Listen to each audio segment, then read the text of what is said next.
Assalamualaikum warahmatullahi wabarakatuh. Perkenalkan, nama saya Wahyu Hidayat dengan NIM C1C022093. Pada kali ini saya akan menjelaskan mengenai materi akad mudраhabah. Adapun pengertian dari akad mudраhabah adalah salah satu bentuk perjanjian bisnis dalam Islam di mana terdapat dua pihak yang terlibat, yaitu pemilik modal yang disebut dengan sabibul ma'al dan juga pengelola modal yang disebut dengan mudarib. Pemilik modal itu menyediakan modal dan juga mudarib yang bertanggung jawab untuk mengelola modal tersebut untuk mencari keuntungan. Keuntungan yang dihasilkan kemudian dibagi sesuai dengan kesepakatan awal antara keduanya. Dalam akad mudраhabah, risiko kerugian ditanggung oleh pemilik modal sedangkan risiko keuntungan ditanggung oleh pengelola modal. Akad mudраhabah ini sering digunakan dalam praktik perbankan syariah sebagai alternatif bagi deposito berjangka.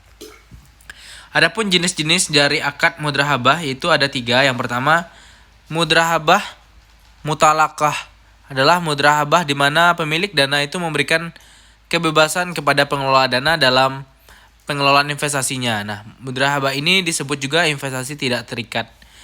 Yang kedua itu adalah mudраhabah muqayyadah.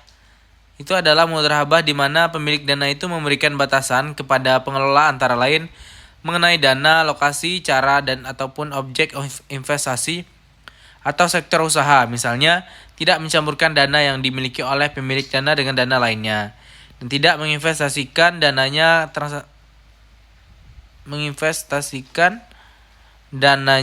pada transaksi penjualan cicilan tanpa pinjaman ataupun mengharuskan pengelolaan dana untuk melakukan investasi sendiri tanpa melalui pihak ketiga. Itu menurut PSAK per 07. Mudраhabah ini tuh disebut juga sebagai investasi terikat.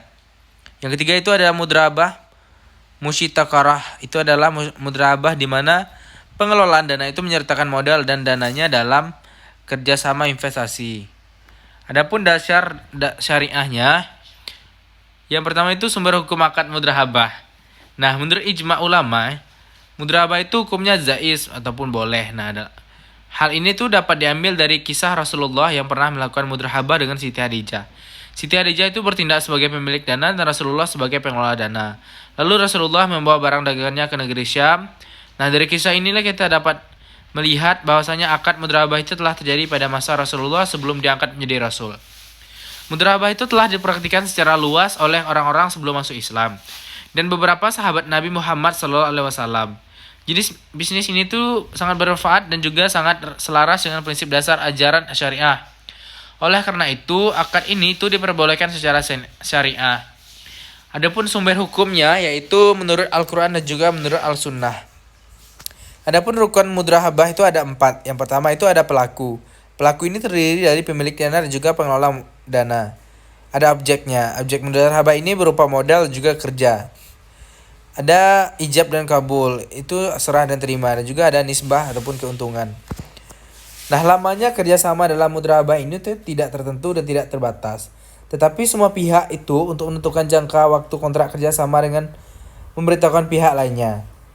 Namun, akad mudраhabah ini dapat berakhir karena hal-hal sebagai berikut. Di mana yang pertama itu adalah dalam hal mudраhabah tersebut dibatasi waktunya. Maka mudраhabah itu berakhir pada waktu yang telah ditentukan. Yang kedua itu salah satu pihak itu memutuskan untuk mengundurkan diri.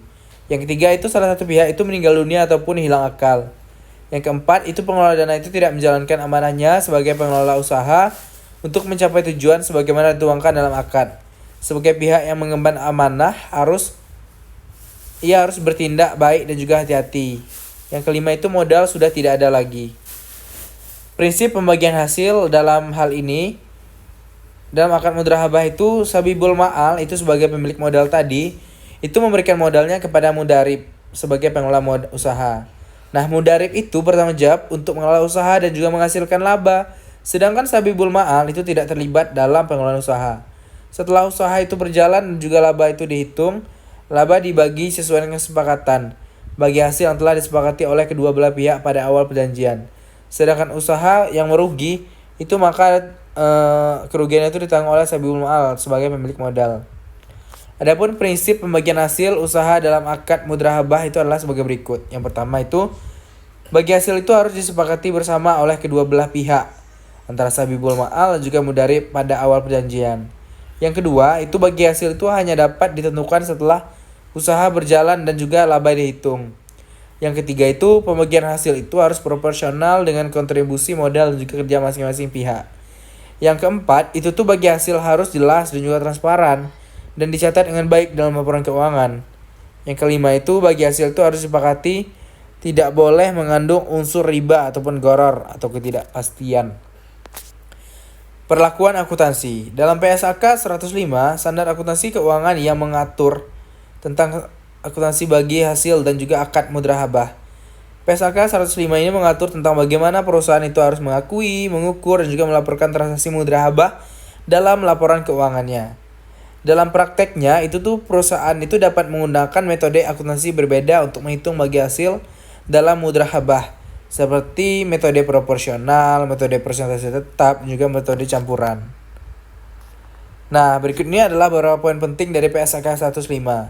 Yang pertama, yaitu akuntansi bagi hasil dalam akad mudharabah itu harus diperlakukan secara terpisah dari akuntansi perusahaan secara keseluruhan. Yang kedua, bagi hasil itu yang telah ditentukan itu harus dicatat dan juga di dalam buku-buku akuntansi pada saat itu telah ditentukan. Yang ketiga, itu bagi hasil itu harus dihitung secara terpisah untuk setiap akad mudharabah. Yang keempat, pihak yang memperoleh bagian laba itu harus dicatat dalam buku-buku akuntansi pada saat perhitungan laba. Yang kelima, itu laba itu harus diakui pada saat perhitungan laba, sementara itu kerugian itu harus diakui pada saat terjadinya. Yang keenam itu yang terakhir, jika laba yang dihitung itu belum dapat dibagi karena perjanjian, maka laba tersebut itu harus dicatat sebagai laba ditahan. Yang selanjutnya itu adalah kasus akad mudharabah. Kasusnya itu ada seorang Sabibul Ma'al yang dimulai dengan Mudharib untuk usaha konversi selama 6 bulan. Sabibul Ma'al ini memberikan uang untuk modal usaha sebesar 10 juta. Nah, kedua belah pihak itu sepakat dengan nisbah bagi hasil 30/7 tadi. Sama 40% itu keuntungan untuk Sabibul Ma'al. Setelah itu mudharabah itu menjalankan usaha selama 6 bulan. Modal usaha telah berkembang menjadi 20 juta sehingga diperoleh keuntungan sebesar 10 juta. Jadi 20 juta dikurang 10 juta itu maka 10 juta kan. Nah, maka Sabibul Ma'al itu mendapatkan keuntungan sebesar 3 juta. 3 juta ini dari 30% dikali dengan 10 juta. Dan sisanya itu sebesar 1 juta itu menjadi hak Mudharib. Oke, sekian dari saya. Thank you very much.